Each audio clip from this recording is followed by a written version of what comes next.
प्रणाम। आज का दिन करवा चौथ 2025 बहुत ही महत्वपूर्ण दिन है आज का। और खासकर पुरुषों के लिए यह दिन बहुत महत्वपूर्ण है। और इस दिन पर चंद्रमा की पूजा की जाती है। चौथ का चंद्रमा, पूर्णिमा है। आज शायद पूर्णिमा भी है, अभी तो बताया मेरे को किसी ने।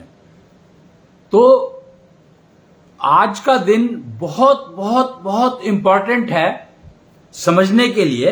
पूर्णिमा तो नहीं होगी, चौथ होगी तो चौथी होनी चाहिए। पूर्णिमा के बाद शायद चौथा दिन होगा। मुझे देखो, तिथियों के बारे में मुझे ज्यादा ज्ञान नहीं है, पर करवा चौथ के दिन चंद्रमा जो है वो बहुत नखरे करता है, ये मुझे मालूम है। क्योंकि पत्नी बेचारी ढूंढती रहती है, अब निकलेगा अब निकलेगा अब निकलेगा।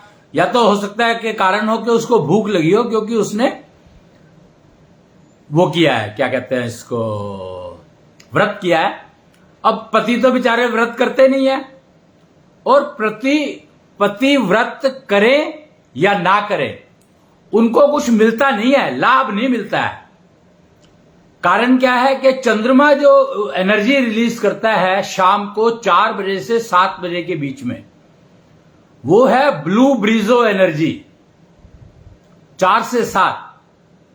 तो समस्या क्या है? ब्लू ब्रीजो एनर्जी है, सूर्य रिलीज करता है चंद्रमा के लिए। चंद्रमा की इंपॉर्टेंस क्या है? चंद्रमा उस दिन लेट क्यों निकलता है, लेट क्यों दिखाई देता है, उसका कारण बता रहा हूं मैं आपको। कि चंद्रमा जो है आज के दिन खासकर देर से निकलता है। यह हो सकता है कि आज के बाद वो रोज ही देर से निकलता हो, ये मैंने कभी ध्यान नहीं दिया, पर ऐसा हो नहीं सकता। क्योंकि सर्दियों में तो चंद्रमा 4 बजे भी दिखाई दे जाता है, 5 बजे भी दिखाई दे जाता है। तो इसलिए ये मैं कह नहीं सकता कि लेट आज ही निकलता है, वो उसके बाद कभी निकलता है कि नहीं निकलता मुझे नहीं मालूम, उससे पहले का भी मुझे नहीं मालूम। क्योंकि चंद्रमा तो मैंने कई बार तो बादल आ जाता है तो और जल्दी दिखाई दे जाता है। चंद्रमा हमेशा रहता है। चंद्रमा की खासियत क्या है? सूर्य के कंपैरिजन में चंद्रमा की खासियत क्या है? चंद्रमा हर समय उपलब्ध रहता है, जबकि सूर्य उदय होता है और अस्त हो जाता है। उसका टाइम लिमिटेड है, रोज बदल जाता है उसका टाइम, सनराइज का और सनसेट का। अब ये बड़ी समस्या है। अच्छा, चंद्रमा जो है वो चलता है बिल्कुल एकदम सीधा सीधा, कोई दिनों कोई रातों, आप तो घटता बढ़ता रहता है पर चलता सीधा है। सूर्य वो 2 दिशाओं में चलता है एक साथ, पूर्व से पश्चिम की ओर चलेगा और दक्षिण से उत्तर की तरफ चलेगा, और दोनों एक साथ चलेगा। कमाल है उसका रथ यार, कमाल है। मतलब आई एम सरप्राइज्ड कि सूर्य 2 दिशाओं में एक साथ चल कैसे सकता है। जबकि कहते हैं कि सूर्य पे नारायण बैठे हैं और आगे 7 घोड़े उसको खींचते हैं, जिस रथ पर नारायण बैठे हैं। और उस रथ को चला कौन रहा है? अब गेम क्या है कि सूर्य पर 3 चीजें हैं। एक रथ है 7 घोड़े वाला, एक नारायण बैठे हैं। तो उन घोड़ों को चला कौन रहा है भाई? तो उन घोड़ों को चला रहा है आदित्य, कश्यप पुत्र आदित्य चलाता है उस रथ को। अब पता नहीं आपको इस बात का ज्ञान कितना है कि नहीं है, पर आदित्य जो थे, कश्यप के पुत्र थे, उन्होंने तपस्या करके वो योग्यता हासिल की, वो योग्यता प्राप्त की कि वो सूर्य का रथ चला पाए। सूर्य का रथ चलाने का मतलब समझ रहे हो आप? पीछे नारायण बैठे हैं, एकदम हॉट, वो क्या कहते हैं उसको, उष्ण गर्मी, टोटल बिल्कुल एकदम ज्वालामुखी से भी ज्यादा भयंकर गर्मी। तो उनका रथ, उनको बिठा करके रथ पर चलाना है। 7 घोड़े हैं जिनको कि आपको कंट्रोल करना है। तो कितनी योग्यता चाहिए उसके लिए, ये अंदाजा आप अपने आप लगाओ। और उस योग्यता को प्राप्त करने के लिए उन्होंने क्या क्या किया होगा, इस बात का अंदाजा आप लगाओ। मैं टाइम साइंटिस्ट हूं, मैं लगा सकता हूं, मैं बता भी सकता हूं, मैं वो आपको रास्ते पर चलवा भी सकता हूं कि आप सूर्य का रथ खींचने लायक अपने आप को बना सको। पर करना आपको होगा, चलना आपको होगा, योग्यता आपको प्राप्त करनी है। मुझे कोई इंटरेस्ट नहीं है कि मैं, अगर मेरे को पता है तो मैं वो करूं और सूर्य का सारथी बनूं, नारायण का सारथी बनूं। मुझे उसमें कोई इंटरेस्ट ही नहीं है। परंतु अगर आपको है तो मैं आपको उस रास्ते पर डाल सकता हूं। मैं टाइम साइंटिस्ट कहलाता हूं। कुछ ना कर गुरुजी के नाम से मुझे लोग बुलाते हैं, पता नहीं क्यों बुलाते हैं। करता तो रहता हूं मैं कुछ ना कुछ, पर लोग क्यों मुझे कुछ ना कर कहते हैं। मुझे कुछ ना कर गुरुजी कहा जाता है। महाविष्णु के ज्ञान की बात करता हूं मैं। महाविष्णु के ज्ञान से ही ये सारा संसार चलता है। महाविष्णु ज्ञान ही का एक हिस्सा है जो आपको सूर्य का सारथी, मतलब सूर्य में सारथी का पद दिलवा सकता है। समझ रहे आप? तो ये सब ज्ञान की शाखाएं उपलब्ध है आज, कलयुग की देन। दक्षिण्या संवत आपको समझना पड़ेगा।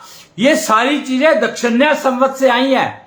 20वां संवत्सर अभी शुरू हुआ है 1 अक्टूबर से। इसीलिए अब जो चीजें बहुत महत्वपूर्ण होती जा रही हैं। 1 अक्टूबर से संसार उपयोग करने लायक हो गया है। अब आप कलयुग का उपयोग कर सकते हैं। अभी तक कलयुग आपका उपयोग कर रहा था, आपको मिसगाइड कर रहा था।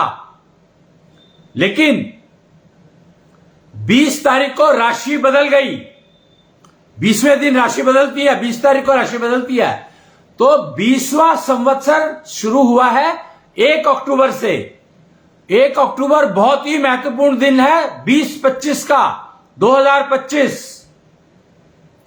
और इसकी सूचना दे दी गई थी महाकुंभ में। महाकुंभ 2025 कलिका अवतार द्वारा। कलिका अवतार आ चुके हैं पृथ्वी पर। कहां आया है पता नहीं है, पर महाकुंभ की सक्सेस बता रही है कि कलिका अवतार आ चुके हैं। और शायद 2023 में आए थे, 2023 अक्टूबर का महीना, अक्टूबर का ही महीना था वो। तिथि भी शायद होगी, कहीं सोशल मीडिया में मिल जाए, आपको ढूंढ सकते हैं। खैर, तो ये जो आज से एक कार्यक्रम शुरू किया गया है, योग्यता बढ़ाना सीखना टाइम साइंटिस्ट द्वारा। अगर आप योग्यता बढ़ाना सीखना चाहते हैं तो आप इंस्टीट्यूट ज्वाइन कर सकते हैं। E square physio virtual institute, Ambala, Delhi, online, हर तरह से संभव है। मेनली ऑनलाइन ही है, पर फिजिकल ऑफलाइन भी उपलब्ध है। ऑफलाइन के अपने फायदे हैं, ऑनलाइन के अपने फायदे हैं। जैसे करवा चौथ सेलिब्रेट करनी है तो करवा चौथ के साथ, करवा चौथ के चांद में एक खास बात यह होती है कि इस समय में जो ब्लू ब्रिजो एनर्जी चंद्रमा, सूर्य एमिट कर रहा है, उसको चंद्रमा डबल कर देता है। यानी वो ब्लू ब्रिजो एनर्जी वातावरण में इस समय में बहुत ज्यादा उपलब्ध है। पर आप उपयोग कर पाएंगे कि नहीं कर पाएंगे पता नहीं। प्रोसीजर सेट है, निष्ठा योग विधियां हर चीज की उपलब्ध हैं, बनी हुई हैं। पर आपको किस चीज की चाहिए ये पूछना पड़ेगा। आपको इतनी योग्यता होनी चाहिए कि आप क्या जानना चाहते हो ये आपको पता होना चाहिए। वहां पर कोई समय खराब नहीं करता है। वहां पर एक सवाल पूछने के 11,000 रुपए ले लेते हैं ये लोग। बात को समझो कि एक एक सवाल पूछने के 11,000 रुपए ले लेते हैं ये लोग। क्यों? क्योंकि इनका समय बहुत कीमती है। इसलिए कभी भी कोशिश मत करना इनका समय खराब करने का। बहुत महंगा पड़ता है, बहुत महंगा पड़ता है। तो ये बात आपको नोट कर लेनी चाहिए मेरे हिसाब से। खैर, मैं आज करवा चौथ की बात कर रहा था क्योंकि 1 अक्टूबर के बाद शायद ये पहला त्योहार आया है। आज की तारीख मुझे मालूम नहीं है क्या है, 10 तारीख है ना, 10 अक्टूबर। यस, तो 1 अक्टूबर से दक्षिण्या ये शुरू हुआ था, दक्षिण्या संवत्सर 20वां। और ये उससे पहले कुछ आया होगा ना, पता नहीं है मेरे को। खैर, पर आज का दिन तो बहुत ही ज्यादा महत्वपूर्ण है। 9-10 9वां साल चल रहा है, 2025 का मतलब 2 + 2 + 5 9। तो 9वां वर्ष, 9वां योग आ रहा है, उसका वर्ष का योग है 9, महीना 10 और तिथि डेट भी 10। तो आज का दिन अगर आप उपयोग करना चाहो, महिलाओं के लिए खास है, पुरुषों के लिए भी ठीक है, पर पुरुषों को उपवास करने का फायदा नहीं मिलता है। मोटी बात यह है कि पुरुषों को उपवास करने का लाभ नहीं मिलता है, चाहे वो कुछ भी करें। वो उपवास का कोई फायदा मिलता हो तो मुझे नहीं मालूम, पर उपवास का लाभ नहीं मिलता है। करवा चौथ के नाम पे अगर आप उपवास कर रहे हैं तो आपको कुछ नहीं मिलेगा। महिलाओं के लिए है ये खास, चंद्रमा की पूजा। और चंद्रमा की पूजा अगर पुरुष करता है तो उसको नुकसान होता है। चंद्रमा की पूजा पुरुष के लिए एप्लीकेबल ही नहीं है। बताओ, कमाल है कि चंद्रमा की पूजा सिर्फ और सिर्फ महिलाओं के लिए उपलब्ध है। नक्षत्र चंद्रमा की नौकरी करते हैं और नक्षत्र सारी महिलाओं का रिप्रेजेंटेटिव है। हर महिला, एक नक्षत्र एक महिला। नक्षत्र मुझे जहां तक बताया गया है वो महिलाओं के नाम पर है सारे। कहते हैं, कथा ऐसे कही जाती है कि चंद्रमा की 27 पत्नियां थी, ऐसा कहा गया है। चंद्रमा जी की कथा में अगर आप पढ़ेंगे, सुनेंगे, किन्हीं से भी पूछ सकते हैं, बहुत सारे विद्वान हैं जो चंद्रमा की कथा कराते हैं, चंद्रमा के बारे में बताते हैं। वो आज ही कराते हैं ये मुझे नहीं मालूम, पर यह कथा में आता है कि चंद्रमा, ज्योतिष, एस्ट्रोलॉजर किसी से पूछ लो आप, जो ग्रह ज्योतिष करते हैं, ग्रहों की गणित, वो बता सकते हैं आपको। चंद्रमा की 27 पत्नियां थी। और आपको पता है शुक्राचार्य की 111 पत्नियां थी। 111, शायद इसके बारे में चर्चा आई नहीं है कहीं पर भी। शुक्राचार्य के बारे में ज्ञान ही बहुत कम है, मार्केट में अवेलेबल ही नहीं है। शुक्राचार्य ज्योतिष, इसको समझना होगा आपको। शुक्राचार्य ज्योतिष ज्ञान की वो शाखा है, महाविष्णु ज्ञान की वो शाखा है जो आपको शुक्र को प्राप्त करना सिखाती है। ब्लू ब्रिजो एनर्जी शुक्र का एक पार्ट है। और आपको पता ही है, शुक्र के बिना आपका जीवन बेकार है। शुक्र ही आपके जीवन को चलाता है।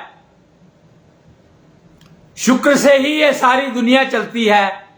शुक्र है प्योर एनर्जी। और अब आप दो चीजें देखनी है, आपको समझना है, तो इन चीजों को समझना है तो आपको दो चीजें देखनी है एक साथ आकाश में। एस्ट्रोलॉजर्स के लिए बता रहा हूं मैं ये, और एस्ट्रोलॉजर्स को सबको बताना चाहिए ये बात कि जब भी शुक्र और चंद्रमा साथ दिखाई दे, शुक्र ग्रह और चंद्रमा साथ दिखाई दे, तो उनकी चमक को समझने की कोशिश करो। चंद्रमा जो अपनी चमक पाता है वो शुक्र से पाता है, और वो शुक्र सप्लाई करता है सूर्य। और सूर्य को शुक्र कहां से मिलता है? तो सूर्य को शुक्र मिलता है शुक्र ग्रह से। शुक्र ग्रह से सूर्य शुक्र को प्राप्त करता है।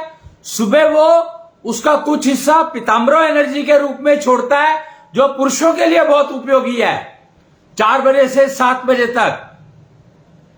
और शाम को 4 बजे से 7 बजे के बीच में वो महिलाओं के लिए छोड़ता है ब्लू ब्रिजो एनर्जी, वो भी शुक्र का एक हिस्सा है।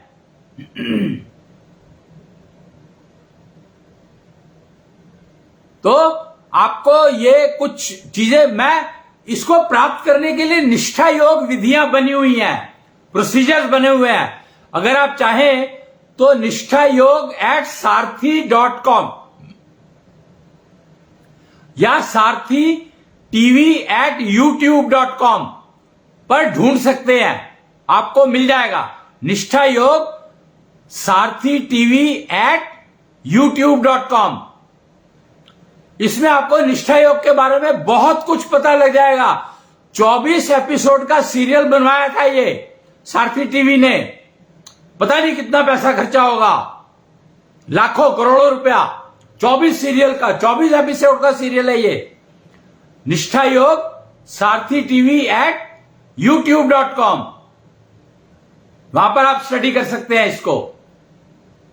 खैर, मैं बता रहा था आपको, आज का दिन बहुत बहुत महत्वपूर्ण है, क्योंकि दिन भी सेम है और महीना भी सेम है, और साल ने परमिशन दिया, वर्ष ने परमिशन दिया है, और 20वां संवत है।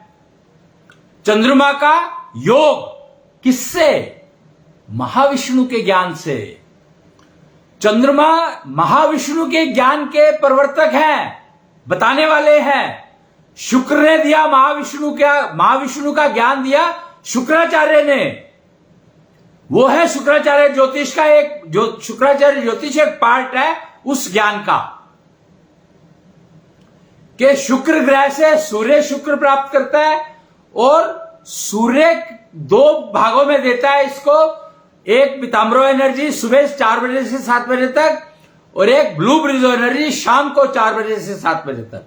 आपको पता है कन्याएं जो है, ये जो करवा चौथ की जो फीमेल्स हैं, जो व्रत रखती हैं, वो 4 बजे के आसपास ही पूजा शुरू करती है चंद्रमा की करती है, किसकी करती है ये मुझे मालूम नहीं है, क्योंकि मुझे नहीं पता, पत्नी मेरी करती है, उसको पता होगा।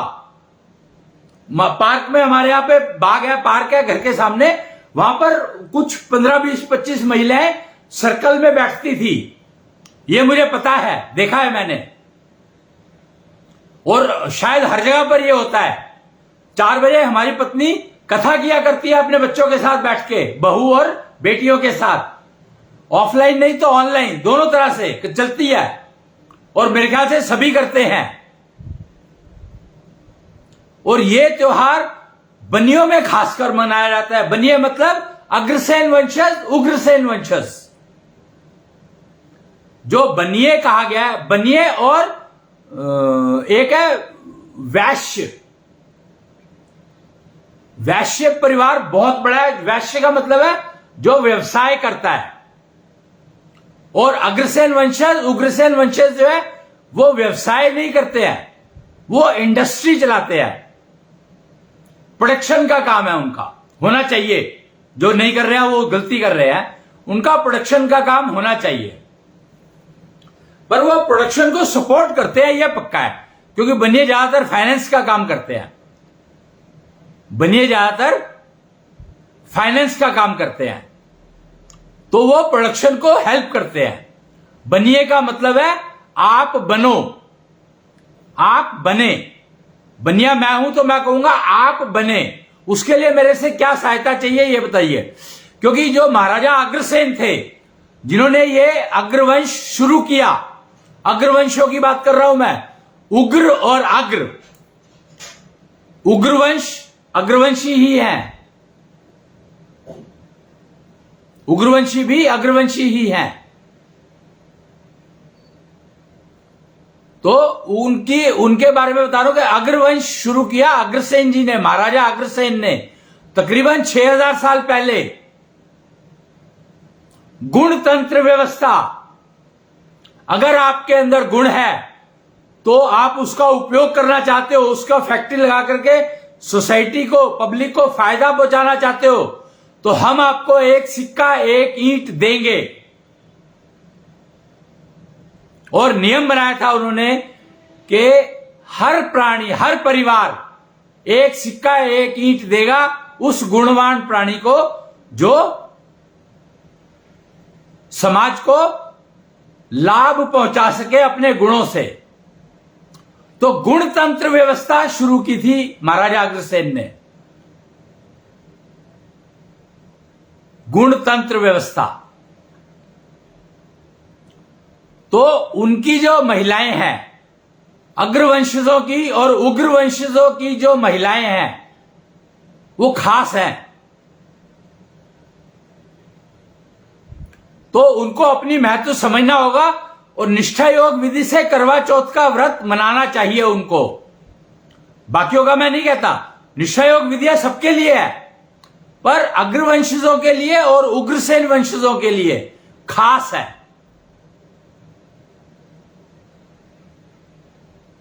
क्यों? क्योंकि महाराजा अग्रसेन ने उनके लिए ही कुछ नियम बनाए थे। उनका काम है समाज को मैनेज करना, मैनेजमेंट। अग्रसेन वंशज और उग्रसेन वंशजों का काम है समाज को मैनेजमेंट करना। उनको जो भी चाहिए, जिसको जो चाहिए वो उपलब्ध कराना, गुणतंत्र के आधार पर, गुणों के आधार पर।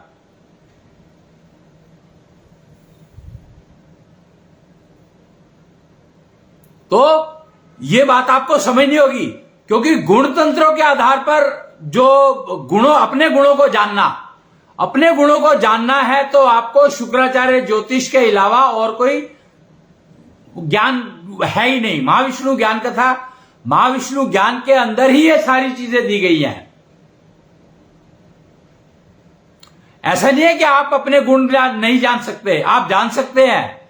आप भी वो विधि अपना सकते हैं जो अग्रसेन वंशजों और उग्रसेन वंशजों के लिए दी गई है।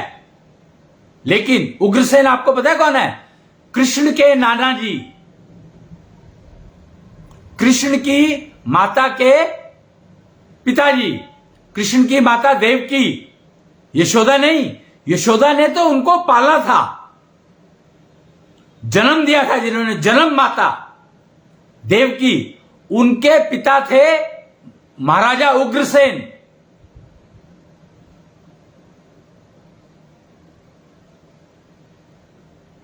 तो वो भी बहुत इंपॉर्टेंट है, वो महाराजा उग्रसेन के वंशज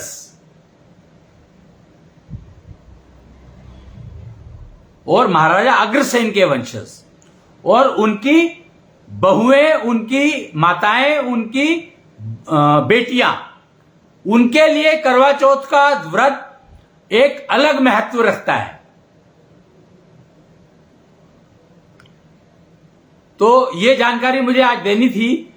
और करवा चौथ के व्रत में विधिवत अगर करोगे तो आपको ब्लू ब्रिजो एनर्जी फ्री में मिलेगी। क्यों? क्योंकि होता क्या है कि ब्लू ब्रिजो एनर्जी, यहां पर आप थोड़ा सा समझना पड़ेगा, ग्रह एक दूसरे को एनर्जी देते हैं। ये आपको पता है ना, ग्रह जो है आप अपने धुरी पर भी घूमते हैं और ऑर्बिट भी है उनका, सूर्य के चारों तरफ चक्कर लगाते हैं ये। सोलर सिस्टम समझना होगा। तो सोलर सिस्टम में सूर्य को जो शुक्र प्रदान करता है सूर्य को, वो है शुक्र ग्रह। और फिर सूर्य उसको रिलीज करता है बाजार में, पृथ्वी के लिए, पृथ्वी के वासियों के लिए, या बाकी ग्रहों पे भी जो रहते हो सबके लिए। लेकिन प्रॉब्लम क्या है कि चंद्रमा रिसीव करता है, आप नहीं करते हो। आपके लिए नहीं है, पृथ्वी के लिए नहीं है, वो चंद्रमा के लिए है। सूर्य चंद्रमा को दे रहा है। परंतु शुक्राचार्य ने ऐसी विधियां बना दी महाविष्णु ज्ञान से सीख करके, समझ करके, जिनको अगर आप उपयोग करते हो तो जब वो एनर्जी सूर्य ट्रांसफर कर रहा है चंद्रमा को, तो आप भी उसमें से चुरा सकते हो। मैं शब्द यूज कर रहा हूं, चुरा सकते हो, खींच सकते हो। जैसे सूर्य से आप रोशनी, सूर्य के सोलर सेल बनाते हो ना, तो आप क्या कर रहे हो? सूर्य से ऊर्जा चुरा रहे हो ना। सोलर सेल लगा करके आप सूर्य की ऊर्जा चुरा रहे हो सूर्य से, पर सूर्य को फर्क नहीं पड़ता। क्यों? क्योंकि वो तो दे ही रहा है। हां, लेने की योग्यता आपकी चाहिए। चंद्रमा की योग्यता है, चंद्रमा को देता है वो। अब इमेजिन कि बाकी ग्रहों को एनर्जी नहीं मिल रही है वो, तो आप बाकी ग्रह पे जाके रहना शुरू कर दो तो आपको कुछ मिलेगा नहीं, बेकार है। मंगल पे जाओगे तो आप सोचते हो कि आपको कुछ मिल जाएगा, मिलेगा नहीं। आप बृहस्पति पे जाके रहना शुरू कर दो, बेकार है। शनि पे जाके चले जाओ, कोई फायदा नहीं है। चंद्रमा पे चले जाओगे तो भी कोई फायदा नहीं है। गेम ये है कि आप अगर चंद्रमा पे जाके रहने लगो कि आपको ब्लू ब्लू एनर्जी मिल जाएगी, तो मिलेगी नहीं। क्यों? क्योंकि उसके लिए हवा पृथ्वी वाली चाहिए। प्रॉब्लम ये है महाविष्णु ज्ञान, अब पृथ्वी की हवा में तो कृष्णांश ऊर्जा बैठी है जो आप सांस के द्वारा अंदर ले सकते हो, पर चंद्रमा में तो हवा है ही नहीं। तो आप क्या करोगे? वहीं पर हवा को प्रोड्यूस करने की कोशिश करोगे, वो बेकार है। क्यों? क्योंकि उसमें जो कंपोजिशन होगा उसमें फर्क होगा। जो हवा यहां की है, जो फ्रेश एयर है और जो स्टोर्ड एयर है, उसमें फर्क आ जाएगा। भाई पानी सड़ा हुआ क्यों नहीं पीते? बहता पानी क्यों चाहिए? क्योंकि रुका हुआ पानी सड़ जाता है, स्टेगनेट। लाइफ अगर स्टेगनेट हो जाती है तो वो सड़ जाती है। डेड बॉडी अगर स्टेगनेट हो जाती है तो वो सड़ जाती है। समझना ही होगा, हमारे पास कोई हल नहीं है। तो इसलिए बजाय इसके कि आप दूसरे ग्रहों पर रहने की तैयारी करो, बेकार है। अपने ही घर को, अपने ही आप को ऐसा बना लो कि आप वो एनर्जी जो जब जब अवेलेबल है वो उपलब्ध करा लो। जैसे आज करवा चौथ है, आप अपने घर में बैठकर ले सकते हो उस एनर्जी को, घर के अंदर, बाहर भी जाने की जरूरत नहीं है, क्योंकि ऊर्जा है, पूरे वातावरण में अवेलेबल है। तो यह समझना होगा पर, और योग्यता आपको प्राप्त करनी पड़ेगी। योग्यता प्राप्त किए कुछ भी संभव नहीं है। बिना योग्यता के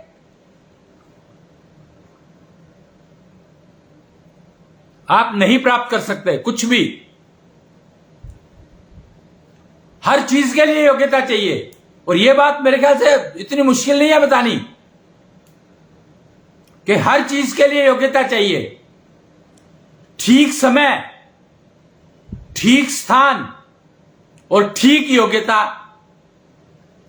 कर्म, भक्ति, शक्ति, समय, चार चीजें। ठीक कर्म, ठीक योग्यता, ठीक समय पर और ठीक स्थान पर। अगर ये चार चीजों का ध्यान नहीं रखोगे तो आपकी जिंदगी बेकार है। आप सक्सेसफुल हो गए तो भी आपको वो सक्सेस काम नहीं आएगी। जैसे कर्ण के साथ हुआ, परशुराम जी से ट्रेनिंग ली, पूरी ट्रेनिंग ली, परंतु भक्ति नहीं थी।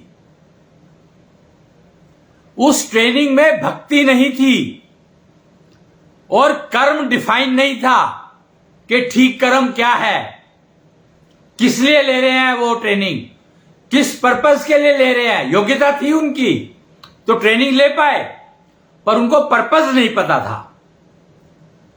सबसे ज्यादा नुकसान उसका हुआ, पर्पस नहीं पता था और भक्ति नहीं थी। शक्ति थी, योग्यता थी, कर्म का नहीं पता था कि मैं इसको कहां उपयोग करूंगा, यह डिफाइन नहीं था उनका। इसीलिए परशुराम ने उनको श्राप दिया, कर्स, कि जब भी आपको इस विधा की जरूरत होगी, इस टेक्नोलॉजी की जरूरत होगी, इस सिस्टम की जरूरत होगी, वो आपके काम नहीं आएगा। जब सबसे ज्यादा जरूरत होगी तब यह काम नहीं आएगा।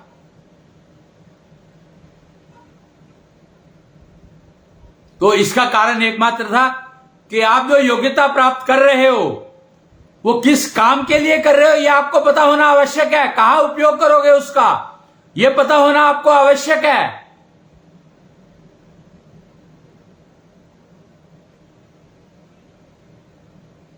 और सही समय कि किस समय में किस स्थान पर उपयोग करेंगे यह पता होना जरूरी है।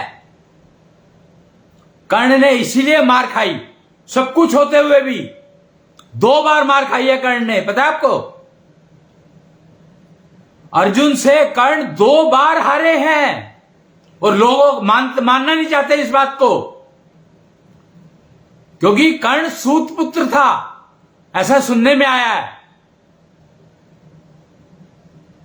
बाद में पता लगा वो कुंती पुत्र था, पर लोग मानते नहीं है अभी उसको, उस बात को एक्सेप्ट नहीं करना चाहते कि विवाह से पहले कुंती कैसे बच्चा दे सकती है।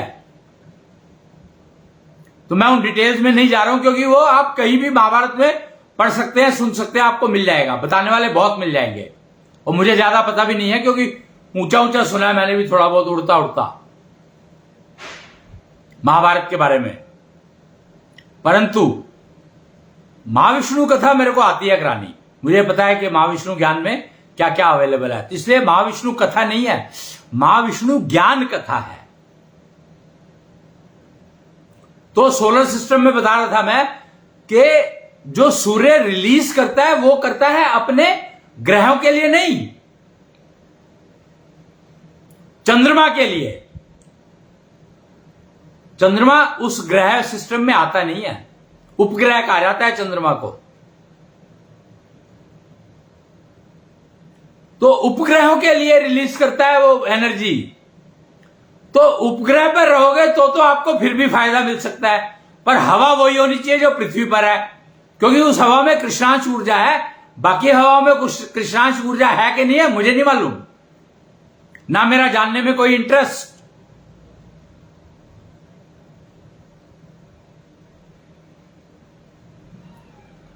तो करवा चौथ के दिन ब्लू ब्रिजो एनर्जी महिलाएं बहुत अच्छे से प्राप्त कर सकती है चाहे तो। और पुरुषों के लिए जो एडवांटेज है, करवा चौथ का जो एडवांटेज है वो ये है कि अगले दिन सुबह 4 बजे से 7 बजे के बीच में, सुबह 4 से 7 के बीच में पीताम्बरो एनर्जी कई गुना ज्यादा प्राप्त कर सकते हैं अगर चाहे तो। ब्लू ब्रिजो एनर्जी शाम के लिए उपवास रखने का कोई लाभ नहीं है, मैंने पहले बता दिया आपको। और पीताम्बरो एनर्जी पुरुषों के लिए सुबह करवा चौथ के अगले दिन, नॉर्मल दिनों में तो वो उपलब्ध होती है, पर पीताम्बरो एनर्जी करवा चौथ के अगले सूर्य उदय को, करवा चौथ के अगले दिन जो सूर्य उदय होता है, मतलब शाम को चंद्रमा की पूजा की पत्नियों ने या महिलाओं ने, और उसका एडवांटेज पुरुष अगले दिन सुबह ले सकते हैं। उस पूजा का एडवांटेज सुबह 4 बजे से 7 बजे के बीच में पीताम्बरो एनर्जी प्राप्त करके, पर सीखना पड़ेगा, बहुत मुश्किल काम है, आसान काम नहीं है योग्यता प्राप्त करना, पर शुरू कर सकते हो आज से चाहो तो। 30 मिनट की ट्रेनिंग है,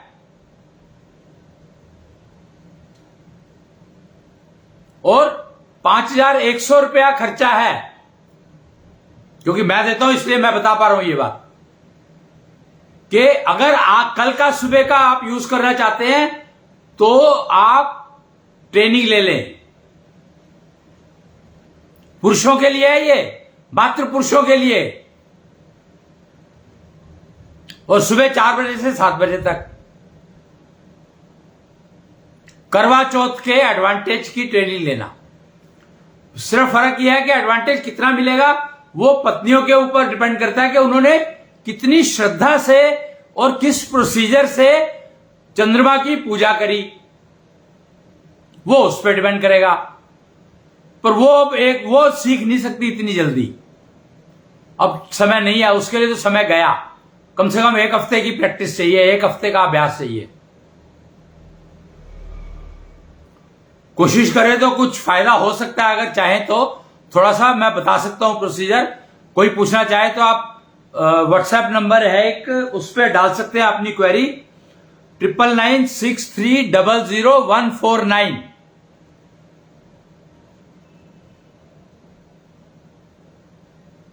देख रहे हैं? आपको पता नहीं दिखाई दे रहा है कि नहीं दे रहा, ये देखें, 9996300149। तो इस पर आप क्वेरी डाल सकते हैं। अगर चाहे तो कुछ सीख सकती हैं महिलाएं, पर उपयोग कितना पर कर पाएंगी वो मुझे मालूम नहीं है। खैर, तो मुझे आज के दिन ये बहुत ही महत्वपूर्ण सूचना देनी थी। और अब एक देव दीपावली आ रही है, वो नवंबर में है। बहुत ही बढ़िया वो है दिन, देव दीपावली। उसके लिए तैयारी आप शुरू कर दो तो बहुत ही बढ़िया रहेगा। देव दीपावली के लिए अगर आप ऊर्जा ग्रहण की तैयारी शुरू करना चाहें तो वो आपके लिए बहुत बढ़िया रहेगा। देव दीपावली में भी खास है, बहुत कुछ ले सकते हैं आप उस देव दीपावली से, वातावरण से। किसी से नहीं लेना है, आपको वातावरण देना है, बस आपको अपनी योग्यता से उसको रिसीव करना है, मात्र इतना ही करना है। देव दीपावली शायद तारीख मुझे नहीं मालूम, डेट नहीं मालूम, 4 से 7 के बीच में है, 4 नवंबर से 7 नवंबर के बीच में। और 11 नवंबर एक बहुत महत्वपूर्ण दिन है, यम दिन, कुछल्यम दिवस, मतलब कुछल्यम का दिन है वो 11 नवंबर, यानी केतु ब्लेसिंग्स।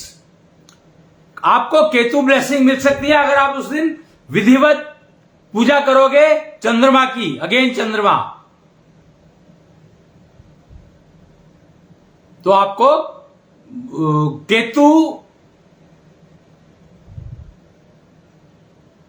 ब्लेसिंग्स, कुछल्यम दिवस 11 नवंबर 2025 को कर सकते हैं। तो ये 3 तो मैंने बता दिए। दिवाली का अभी मैं नहीं बता रहा क्योंकि मैंने अभी गणित नहीं किया उसका कि किस दिन है, उसका महत्व क्या है। इन 3 का तो मैंने कर लिया था। आज का थोड़ा शायद लेट हो गया मैं, पर ठीक है, जो भी है बताना मेरी जिम्मेदारी थी, तो मैंने बता दिया आपको। तो तब के लिए आज का इतना ही, और बाकी फिर अगली बार में बात करेंगे महाविष्णु ज्ञान कथा के रूप में कुछ ना कर गुरुजी का वक्तव्य या स्टेटमेंट कुछ भी है। आपने प्रश्न पूछना चाहें तो कमेंट बॉक्स में पूछ सकते हैं। तब तक के लिए जय कृष्णेंद्र, जय जय कृष्णेंद्र।